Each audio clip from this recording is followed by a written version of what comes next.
আমি উত্তরবঙ্গের মেয়ে। আমি যখন একদম ছোট, ওই সময়টাতে এভাবে পাঠাগার ছিল না, মানে লাইব্রেরি ছিল না। আমরা কি করতাম, পাঠাগারে যেতাম, বই দিত দুইটা, পুরো সপ্তাহ ওই বইটা পড়তাম।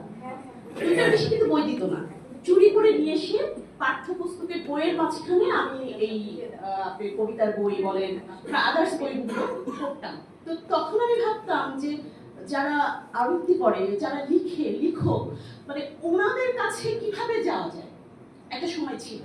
তো আমি তখন পড়াশোনা শেষ করলাম, রাজশাহী থেকে পড়াশোনা শেষ করে যখন ঢাকায় আসলাম, আমি খোঁজা শুরু করলাম। রাজশাহীতে কিন্তু সেই সময় এরকম ভালো আবৃত্তি করে কোনো প্রতিষ্ঠান ছিল না, অনেক বছর আগে, যে সময়টায় আমরা বইগুলো চুরি করে করে নিয়ে যেয়ে পাঠ্যপুস্তকের মধ্যে নিয়ে পড়তাম।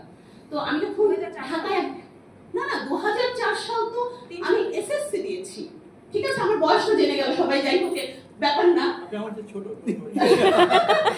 আমি 2004 এসএসসি, তার আগে বলছি, যে সময়টায় পাঠাগার মানে শুধুমাত্র ছোট ছোট পাঠাগার ছিল, সপ্তাহে 2-1 বই পাওয়া যেত।